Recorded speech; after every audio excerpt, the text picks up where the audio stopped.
Welcome to Twig, your weekly, geekly, family-friendly news show that tackles everything from Discord to Heresy with some games in between.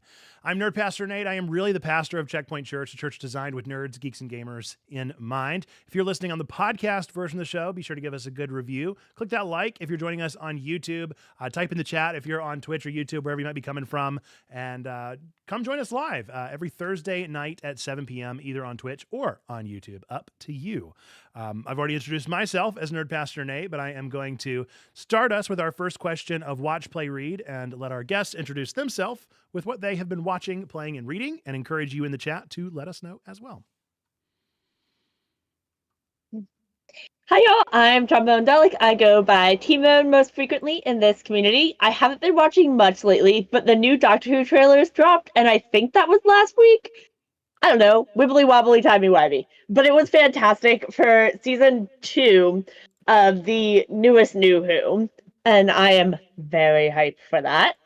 I have been playing Calico, which is our Button Bash Brigade for this month. As well as Little Kitty Big City, which was our Button Bash Brigade a previous month. Very nice. And I've been reading, I started Sound of a Wild Snail Eating, which is our book club for this month. And then I've also finished Breaking All the Rules, which was a very fun romance. Ooh, interesting.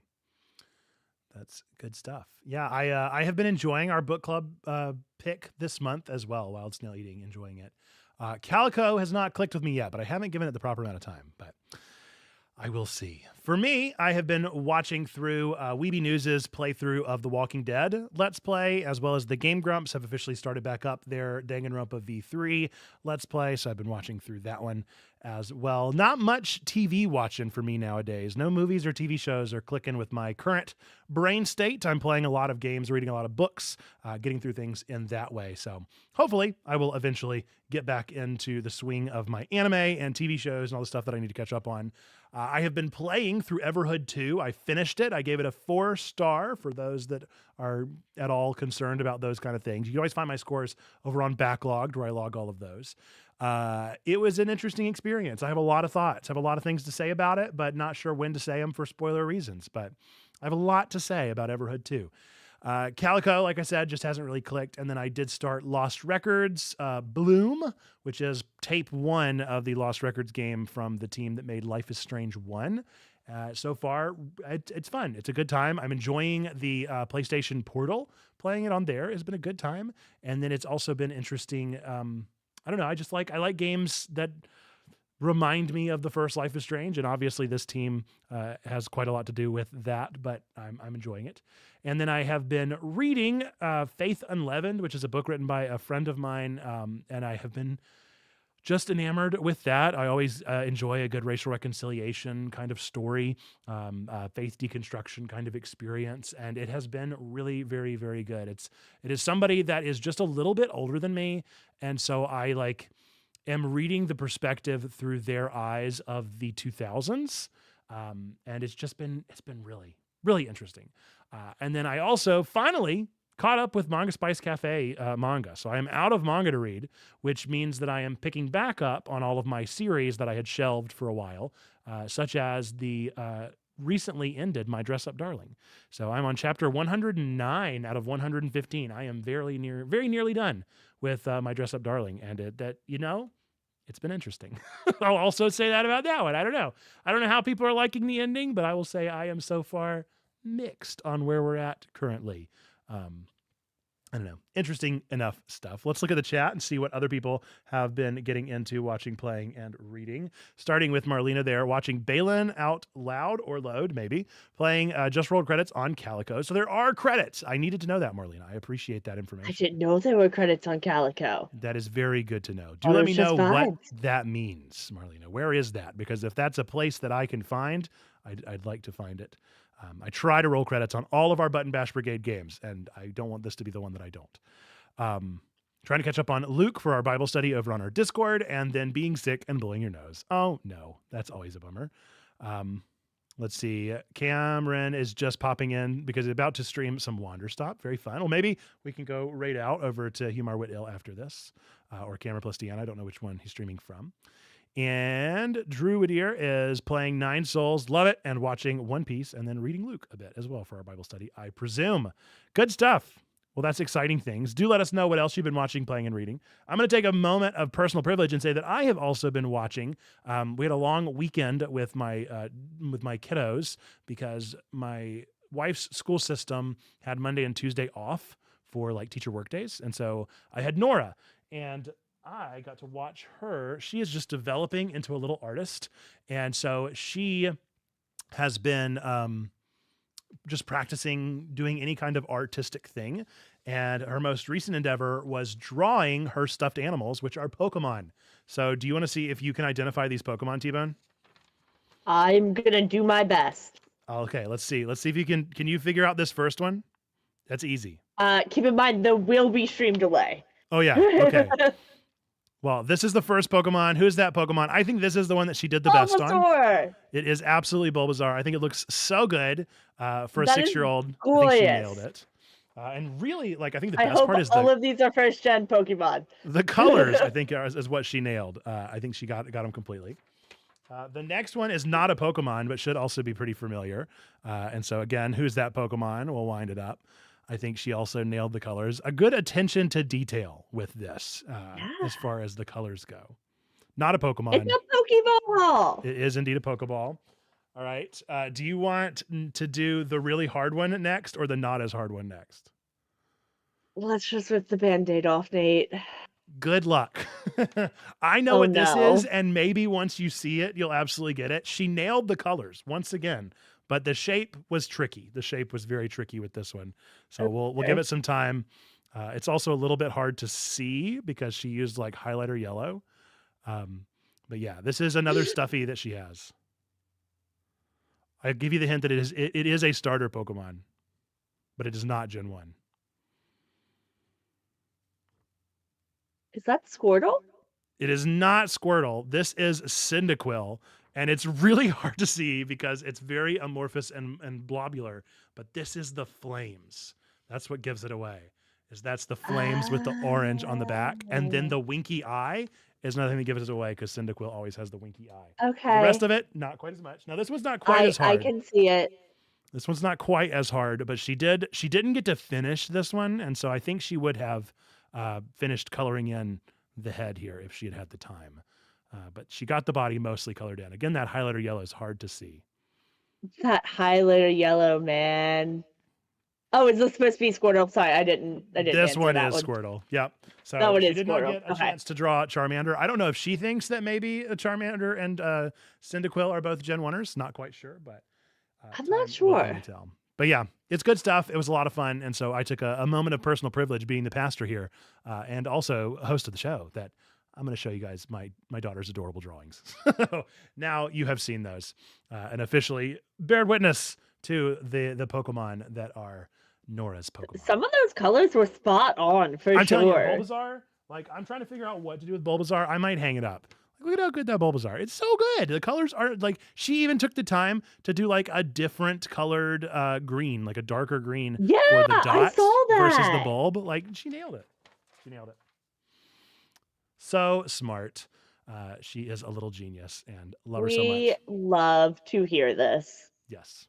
We'll see what she ends up. She's creative in every way, and that makes me think of my own childhood. And so I'm excited for what is ahead of her. But with that, let's get into the actual show. So we're going to start off with some trending headlines, the first of which is maybe concerning. A lot of people are freaking out, but I don't think that it warrants quite the alarm that it has received so far. Tell us what it is, T-Bone. So Discord is reportedly preparing for an initial public offering, IPO, with sources saying the company has been meeting with investment bankers for a possible launch this year. Last valued at $15 billion in 2021, Discord has grown into a major platform, especially for gamers, integrating with PlayStation and Xbox while offering free and paid features. However, many users worry that going public could lead to unwanted changes, prioritizing profits over the community experience. Discussions on Reddit reflect concerns that an IPO could mean the decline of a platform, much like other companies that have gone public. While Discord hasn't confirmed the reports, it previously rejected an acquisition offers in favor of remaining independent, making this potential move a significant shift for its future. Yeah. So this is, as Marlena said, this is potentially concerning. And a lot of people on Reddit are freaking out. And it could be a cause for concern. It could be something that is, a need for us to like be at alarm. $15 billion is nothing to shake a stick at. And that was in 2021. Like, think about the fact that Elon Musk bought Twitter for $44 billion. So for the fact that Discord is nearing Twitter levels, even if when it was sold, it wasn't at its highest, it was still like Twitter, it was one of the big three from back in the day.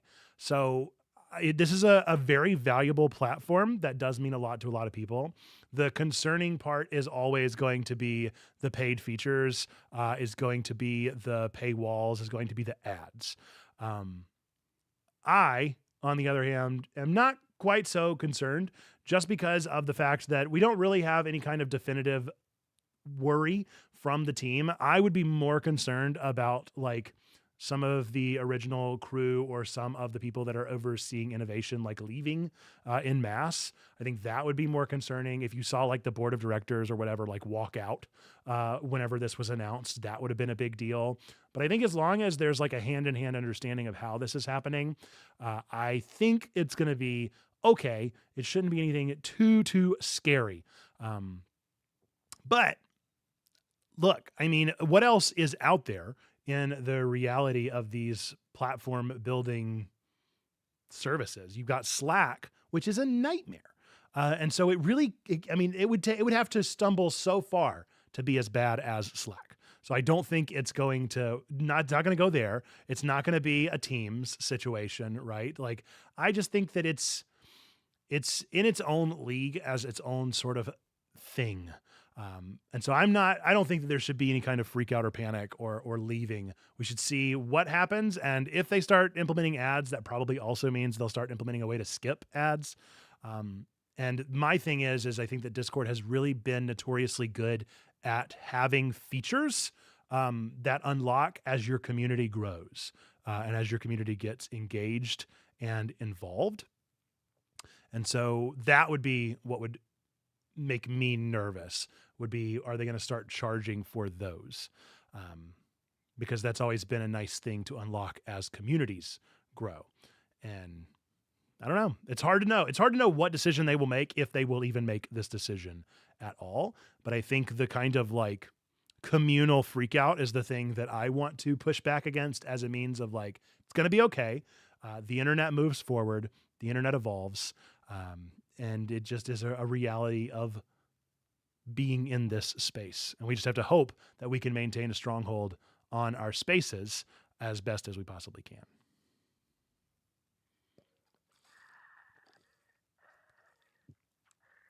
Cameron in the chat says, would hate for it to go public. It opens the company up to losing their identity more quickly. Easy to jump to far off conclusions, but it feels easy to guess that it would be worse in the long term. And it may very well be. And I don't think there's anything wrong with speculating or with, expressing concern.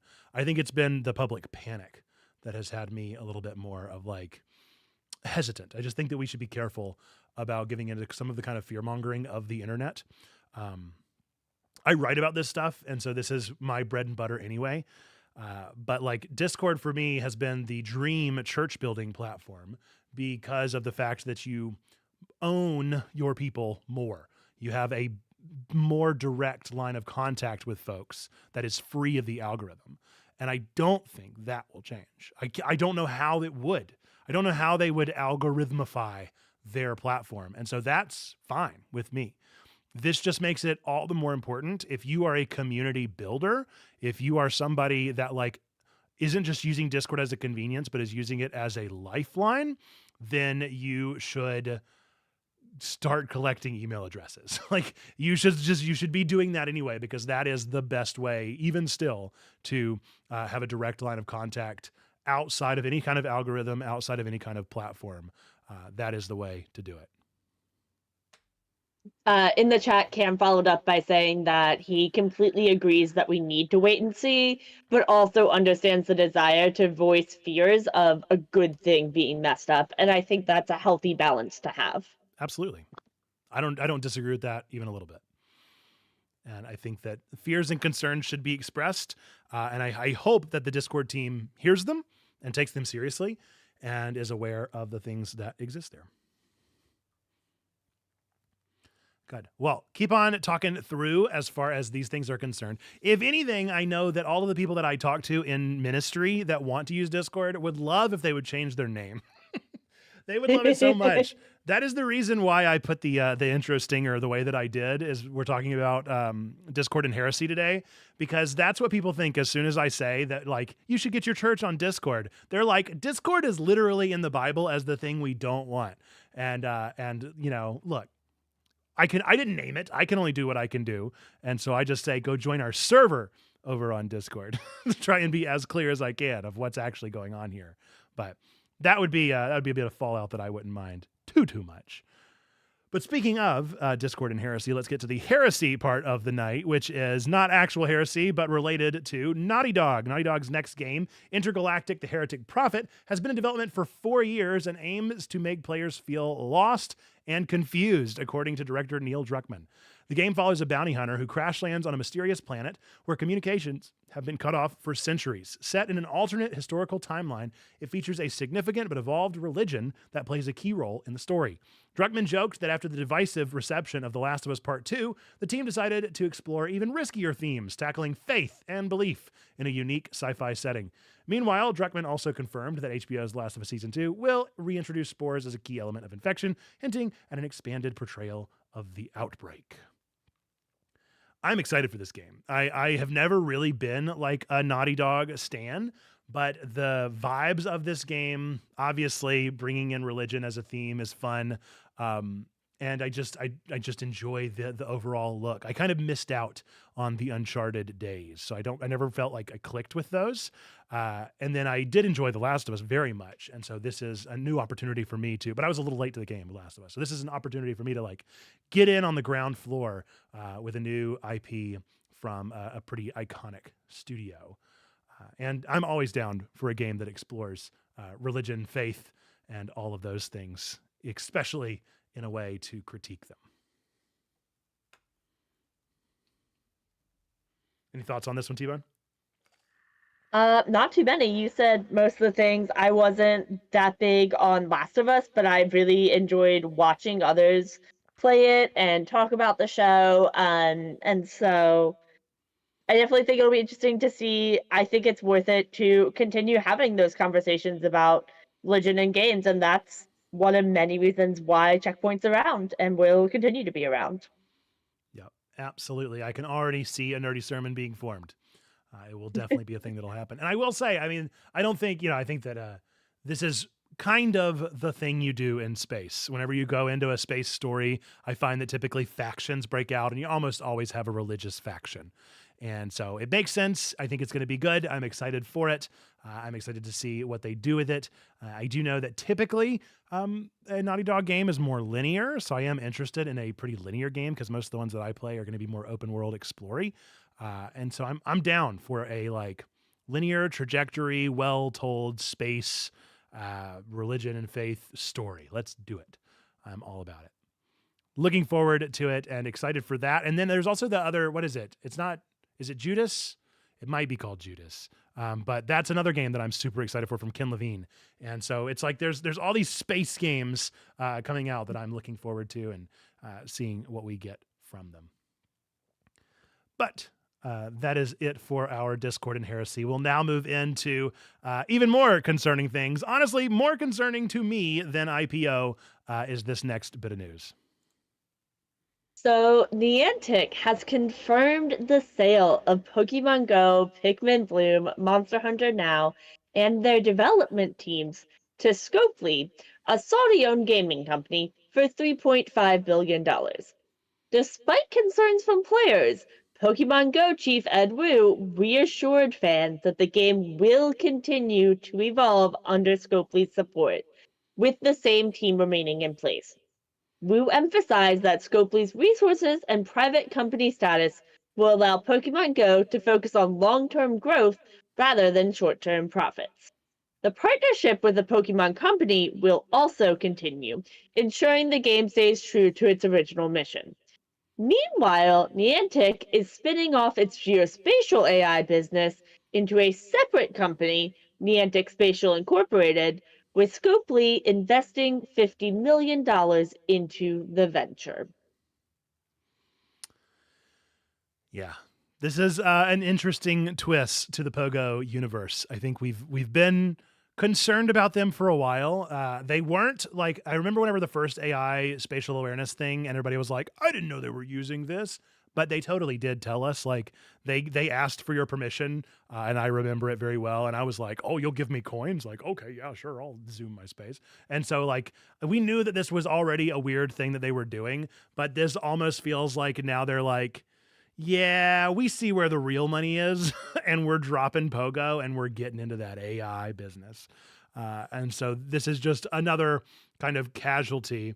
I do find that the kind of Saudi backers that continue encroaching on mobile and esports worlds is really intriguing. It's not even I have no opinion there, but it's just really intriguing that it seems like all of the stuff that is like the most financially incentivized, such as the mobile market that is so microtransaction heavy, or the esports that is trying to be so like advertiser heavy. Those are the ones that the big investors from the Saudi side of things are getting intrigued. So I don't know what we'll see out of this. It is funny if you go and look at the original posting of this article on IGN, where it talks about what they bought and then what they didn't. Because they bought all the things that you'd expect. They bought like Pokemon Go, Pikmin Bloom, Monster Hunter Now, and then they didn't buy any of the original Niantic IP. They were like, you guys can keep your weird spy stuff. Which I felt so bad for them. I was like, if they're going to get rid of it, just give them everything. Come on. Give them a deal. Give them something. But I remember when those first came out and I never got into them. Yeah. So we'll see. We'll see if we continue to hear the names of Niantic thrown around in the AI world now. I've got my finger somewhat on the pulse of that. I don't really know what they want to do with geospatial tech.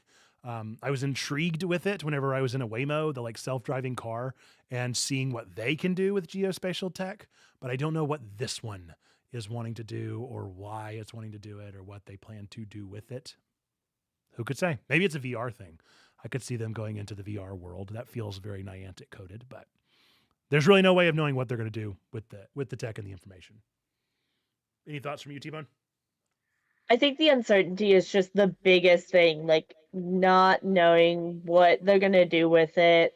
But like you said, this was kind of something we saw coming in a way. But it's definitely, whenever companies and games switch hands, it's always full of uncertainty about, all right, you're saying things are gonna keep going and this is gonna work, but like, is it actually? Because companies have said that before and haven't followed through. And so that trust isn't always there. Yeah. And that actually made me think, if you have yet to read, I finally finished it on a drive this weekend, but Jason Schreier's Play Nice, the story of Blizzard. Towards the end, he covers the Activision Blizzard stuff. So interesting. So worth your time. Even if you just go read those chapters, knowing about the corporate C-suite world of the games industry is just something else. It's such a weird world, and we as gamers know so little. Like I can only imagine the stuff that will be contained in future writings by Schreier as we continue to read through his work and as he builds his opus. But it is fascinating. So highly recommend that read if you want some perspective on the stuff that's going on behind the scenes.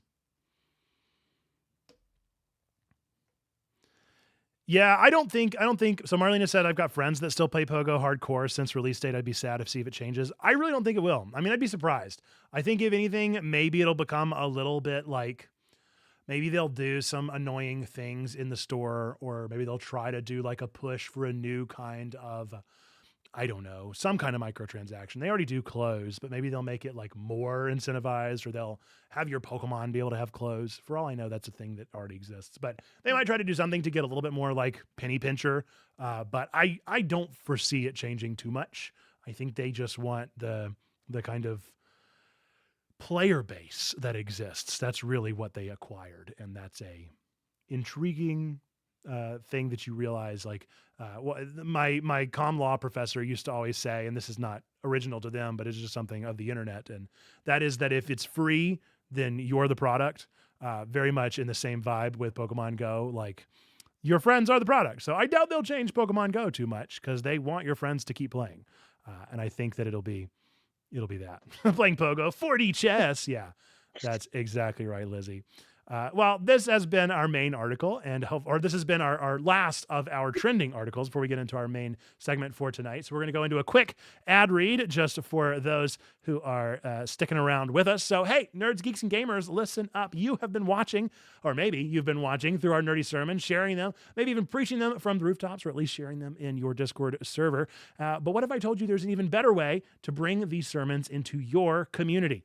Introducing Jesus Loves Nerds, a Bible study curriculum built from our nerdy sermons, designed for churches, small groups, nerd ministries, or just a group of friends that likes to talk about anime and video games.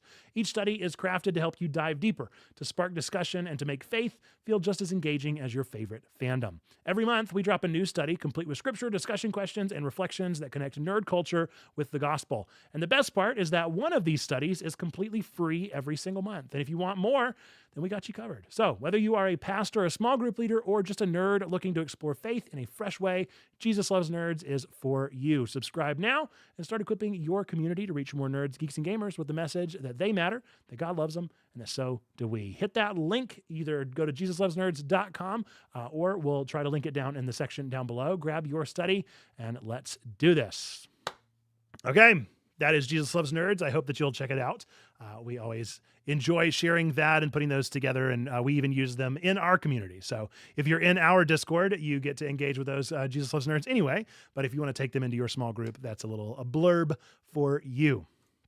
Next, let's talk into our main segment. So let's talk about something that we don't talk about enough in gaming, which is the fellowship of the thing, the community of the thing. When you think about playing video games, do you actually think about connections, or do you have the stereotypical image of the nerd in their mom's basement sitting in the dark? But it's really about friendships, or maybe I would even go so far as to call it church community. The truth is that some of the best games out there aren't really about winning, but they are about growing together.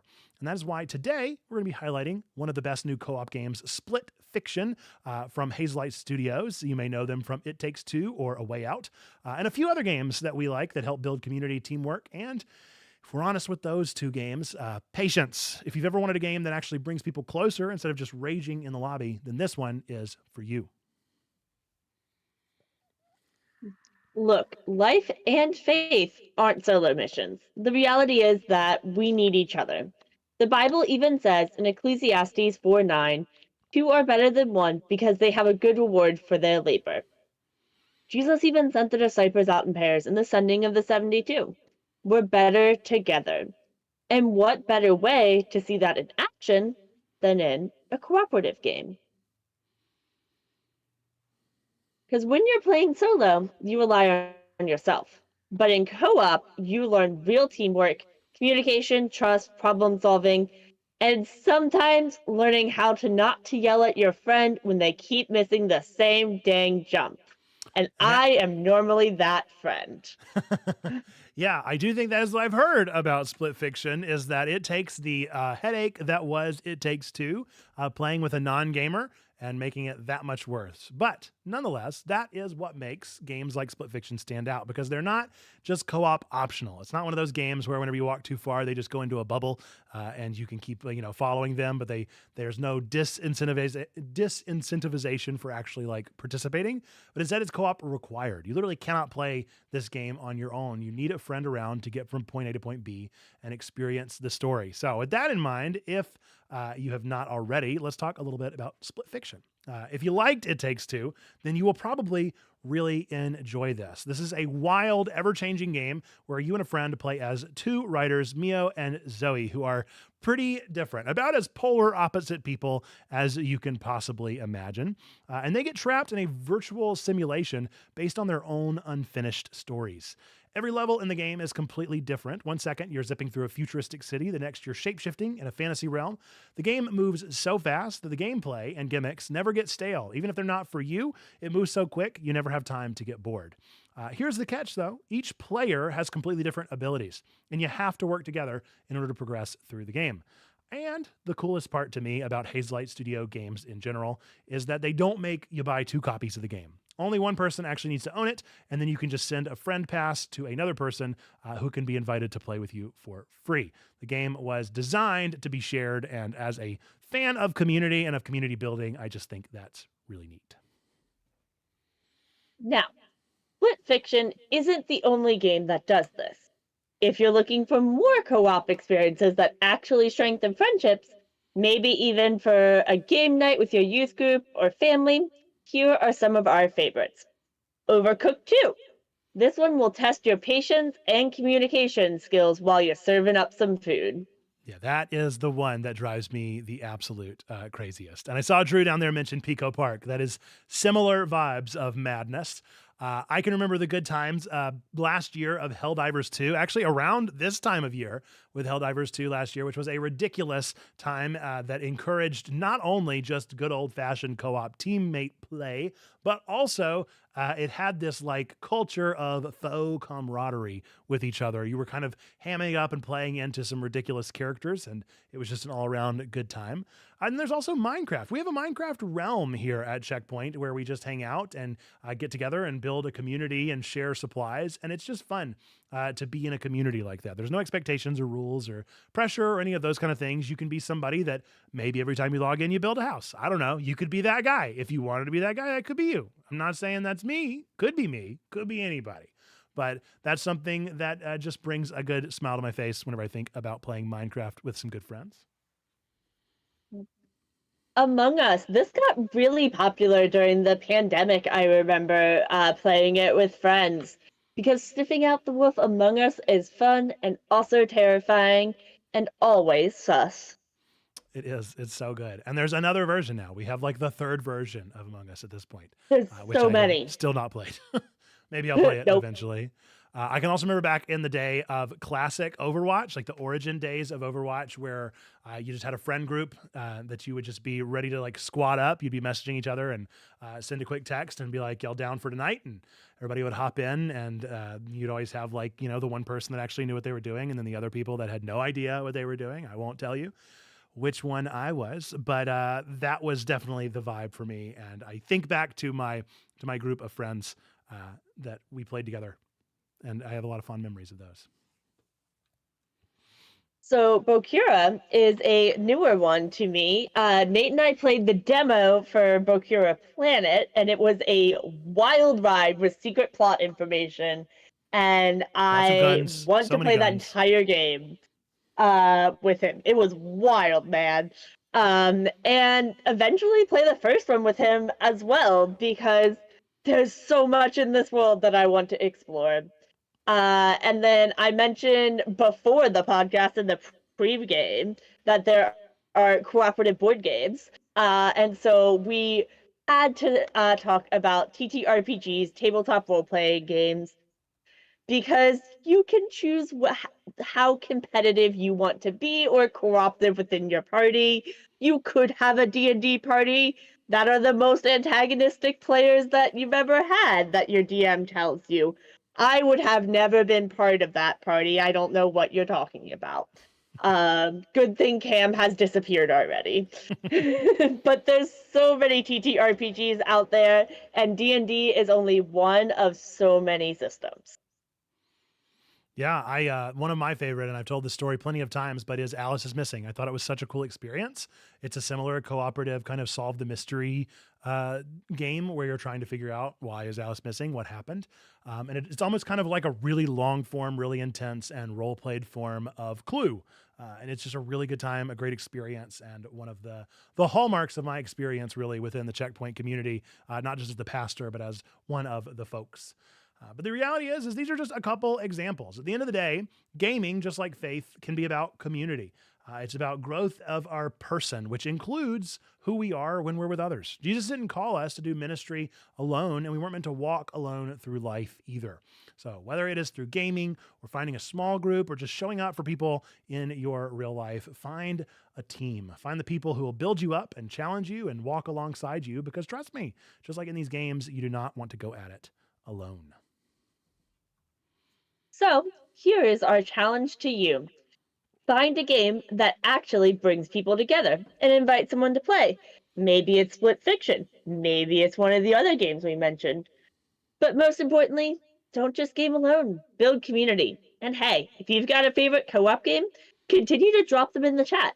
Let's make a list of the best ones together. And until next time, keep gaming, keep growing, and we'll see you next week for our main segment here on the Week in Geek. Yay! Nice. All right. Well, there you go. That is our main segment. And hopefully you got some recommendations there if you hadn't already got them. I do think that there are so many good games out there, and we'll try and put together maybe a little list of the ones that are on backlogged and drop it down below or something along those lines. That would be fun. But I'm excited because this is a little bit last minute planned, but Trombone did hop on, and I did not have Cryptic Critiques planned, but I did plan it in the last hour. And so it's time for everybody's favorite game, which is, of course, Cryptic Critiques. That's right, it's time for everybody's favorite game, Cryptic Critiques. This is the game show of bad reviews for beloved games. I have scoured the internet to find 3 of the funniest bad reviews I could for popular games. I will deliver them one at a time to our special guest of the week, Trombone. Play along with us, see if you can figure it out before clue number 3. If you are watching live, do remember not to send your guess until the guest gets to give their final choice at the end of the 3rd prompt. You wouldn't want to give them too many hints. Okay, are you ready for your first prompt, T-Bone? This is the game I know, right? I think so. I'm pretty sure. I would be amazed if you did. Okay. All right. Let's see how this goes. All right. I actually think this one might be a little bit too easy, or we may have done this one before, so we'll find out.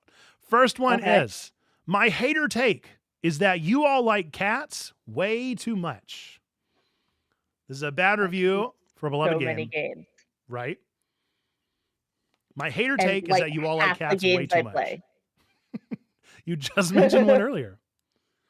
I mentioned 2 earlier. Right. All right. So you've got the rotation of all cat games in your brain. Yeah. There's so many, y'all. All right. Next up.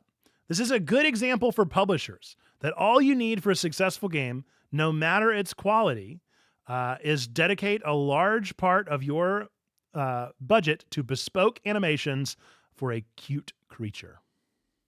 Is this Stray? We'll see. Last prompt, our 3rd prompt. See if you maintain that one. This is a meme. This is a meme prompt, so I don't know if you have stream up, but you got to see this. Okay. All right. Let's see. Oh no, it didn't really come through. Oh no. Oh no. Oh no. Maybe you can see it just a little bit if I go back and forth. If you squint your eyes. Oh, why didn't it come through right? It's better smaller, I think. Oh, that's so tricky. It is a little cat face made in ASCII keys. And so mostly a meme, but somebody took the time to type that out or to find a place. It is the popping cat over on Backlogged, and I had to share it because it just tickled me so. But it doesn't look that way whenever I have it in Canva, so I don't know why it came through that way. You want to stand strong with your answer? I was thinking Little Kitty Big City for a bit, but then the community really got behind Stray, and especially because you could make the cat meow. And so I think I'm gonna stick with that one, because nothing gave me anything more to go off of, but Stray did have really good animation as well. It did indeed have good animations, and I may have written that hater take because I was unimpressed, but Stray is indeed the pick. Chats in the clap. You nailed it. You got it. That is our That's what I Cryptic have critique. not played, but I have watched. I think it was Crossfire do a full playthrough of nice. it, as well as when we did a playthrough. Yeah. I played it through the entire thing. I was so excited for it. Yeah. And it's not a bad game by any stretch of the imagination, but everybody made it out to be like it was the best thing since sliced bread. And I was like, this game was a good game. It was not a great game. It was adorable. The cat's wonderful, and the mechanics of the cat are satisfying enough. But like the actual gameplay style left a lot to be desired on the floor. It wasn't just the cat; it was the cat and the robot. It was the combination of them. Yeah. But I do agree, like, it's a good game. It's a solid game. But I think there are a lot of other games that are better than it. It is an unquestionable 6 that everybody gave a 10. And I'm like, I couldn't get behind it. I will say I might have the same nervousness with a game that I mentioned over in our Discord today that is also getting similarly rave reviews that I am very skeptical about. So I gotta play it for myself so that I can understand. But you'll have to go to our Discord to find out more about what I'm talking about there. It's over in, I think, video games. But that's that. If it's the one I'm thinking of, it is over in video games. Yes. Well, enjoy that conversation, and I hope you all enjoyed some Cryptic critiques. Always a good time. With that, we're going to get into our next segment, which is actually going to be skipping my favorite segment. There was nothing good at this point in history. I didn't have anything particularly good to grasp onto for a bit, and so it would have just been us reading That is a moment things. to mark down in history. Well, look, if I could just write down the things like I used to, then I would, but that got boring. I felt like people were not in it. So now I got to come up with a fun bit. Last week's bit was very fun. It did not work because the audio borked, but it was fun. It was a fun idea. But there was no goof this week. So instead, we're going straight into the next segment, which is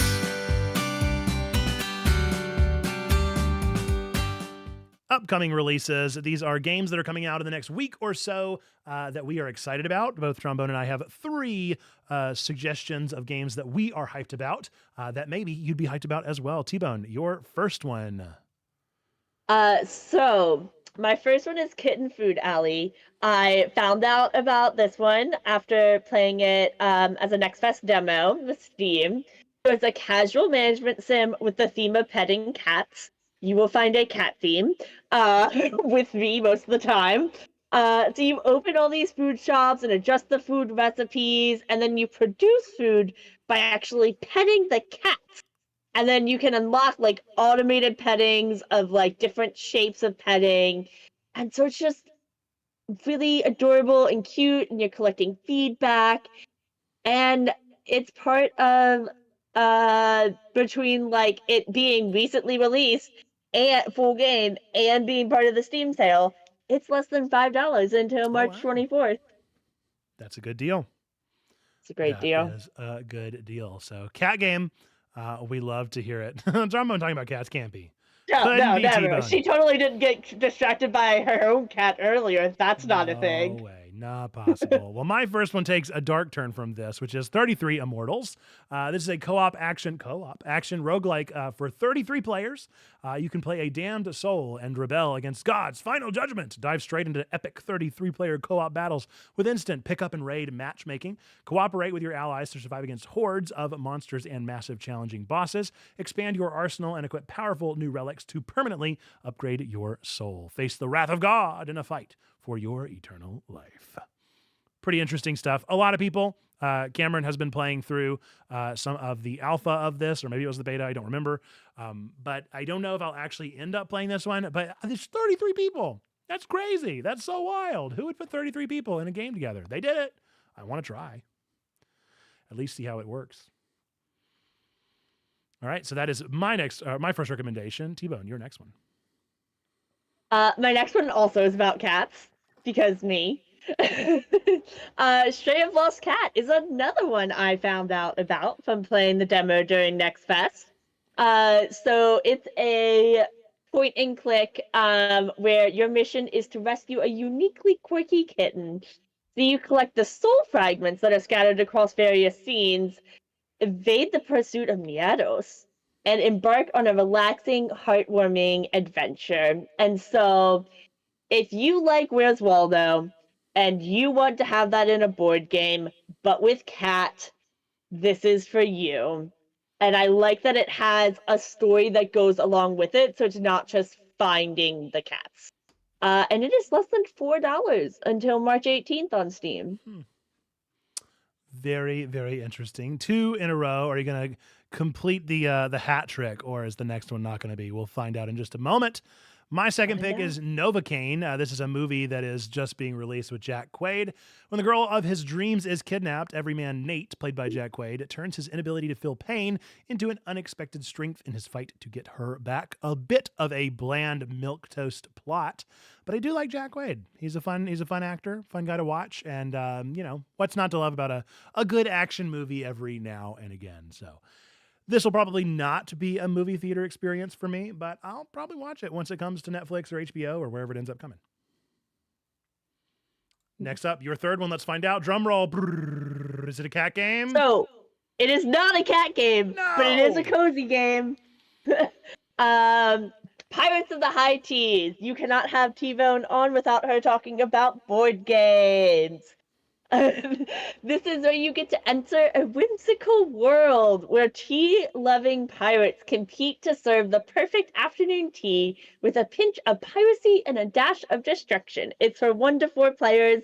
I got to play a demo of the prototype while I was at Tantrum Con, and it was wonderful. So, pinkies up, me hearty. The Kickstarter goes live on March 18th. Also, for a cat connection, with this game, the designer of this game also designed Knitting Circle, which was a expansion to the Cats and Quilts of Calico game. So, there's still a cat connection, y'all. Very fun. I love it. Well, I love board games and love shouting out some Kickstarters. So all about that kind of energy. Yeah, good stuff. My third and final is another movie. The movie is Opus. This is the latest A24 film. A young writer is invited to the remote compound of a legendary pop star who mysteriously disappeared 30 years ago. Surrounded by the star's cult of sycophants and intoxicated journalists, she finds herself in the middle of his twisted plan. I'm just a big fan of movies, and especially suspenseful movies, and this looks like a very suspenseful one. And I also think it has John Malkovich as the pop star, and I always enjoy a good John Malkovich Looney Tune film. Anytime he is a wild villain, I'm all about that energy. So I will probably be watching this one. This is one that I would see in theaters if I didn't have a 6-year-old and a 2-year-old.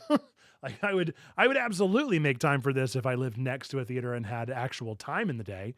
But since I don't, this will probably have to be an HBO one as well.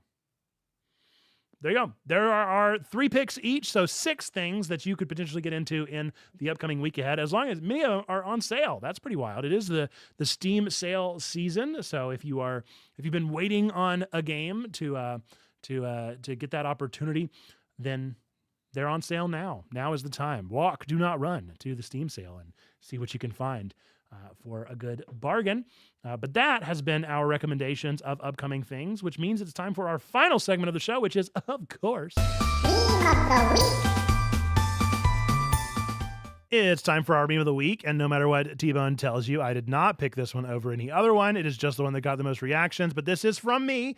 This is a meme that I shared this week. It is a picture, of course, of J.K. Rowling has a good idea, writes a book, and then we have George R.R. Martin has a good idea and writes a book, and then we have J.R.R. Tolkien creates a language and feels like it needs a story and writes a book. Just a good bit, of course, referring to Tolkien's intense ability to write dictionaries full of languages and lore and backgrounds and characters and world building, and then maybe throw in a story here or there if he really feels like it. But if you've never given the Silmarillion a chance, then you definitely don't know what I'm talking about. But give it a shot, and you will see just how true this is. And also, just gotta love that burnt meme of the Tolkien eyes. If you would like to be considered for Meme of the Week, then simply join our Discord, discord.gg/checkpointchurch. Go over to our Memes and Goose channel, post some Discords throughout the week. If you get the most reactions in the upcoming week ahead, leading into the next episode of Twig, you could be selected for our Meme of the Week. That's all it takes. Chats in the clap, indeed. Thank you very much for that. I just want to say, everyone in the chat is also saying you picking your own meme is sus. I didn't pick it. You all did. You all reacted to it. I appreciate your reactions. Mhm. It's so kind. It's so thoughtful. And I appreciate the support. It's giving the Obama putting a medal on Obama meme. It's very much that energy. So yeah, look, if somebody makes that meme, a meme of that happening, and then puts like Nerd Pastor Nate burned in on it on the top, maybe that could be our meme of the week next week. So there you go. I love it so much. Yes, that brings us to the close of our show. So I'm going to let T-Bone take it away. This has been Twig, your weekly geekly family-friendly news show, delivered live on twitch.tv/Checkpoint Church each week, keeping your family connected to the world of nerd news. If you watched this far, then you likely enjoyed this one. So remember to give us a 5-star on your podcast app, click that like button, and recommend the show to your favorite nerds. Folks, as always, we appreciate everybody that supports the show by watching, by liking, by sharing it, leaving comments, any of those sorts of things. But we do want to give an extra special shout out to those that have also thrown a couple bones our way as a sign of financial support of what we are doing. You can become a member over on YouTube, and you can also subscribe if you're over on Twitch. And so we're going to give a quick shout out to the folks that have done so. Over on YouTube, we have Leanne. Here on Twitch, we have Coyote42, DGC121996, Sugar Haiku, Buish Chovy, Zando Calrissian, Joanna the Scribbler, Gobi Church, Mindful Marlena, Tina Christina P, Twilight 27, Wizened, Lemur, Sneaky Pig 633, Trombone Dalek, maybe 30 Bats, and Perspective. And then both YouTube and Twitch are Twyla and Nerd Pastor Nate. Is there going to be Twig next week? Yes, indeed there will. We're on a good streak of actually having Twig. I feel like Thursday night is a pretty good night that lines up with my schedule. So works for me. And with that, before we wrap things up with our 3 things, Trombone, anybody want to shout out to your channel, another channel, something you're excited about? Yeah, so I stream here on Twitch, and I will actually be going live a few seconds after this live recording with some more Calico. So you can follow me on twitch.tv/Trombone Dalek for some chaotic cat adventures. We love it. Well, with that, then we will not raid out to Cameron. We will throw to the folks in the chat wherever you would like to go, which would be go watch some cats. If you're feeling like watching cats, go to Calico. If you're feeling like watching tea be made, then go to Wanderstop with Humar Whithill. You really can't go wrong. You've got 2 wonderful people doing some cozy things. So the choice is yours. Or even better, you go join our Discord and get to hang out with both of them. Hey, there's a win-win. There's a win-win. With that, we're going to end this one with our 3 things that we believe to be true about every single one of you out there. Whether you believe in God, don't believe in God, go to church, don't go to church, hate God, hate church. We are a church. I am a real-life pastor, and we believe these 3 things to be true about you. Number 1, that God loves you, like really, really loves you. Number 2, we love you. We want community with you. That's why we do things like this. And number 3, that you, yes, you, matter. You are a person of sacred worth. The world is a better place. Why? Because you are in it. Folks, with that, until the next time that I see ya, be well.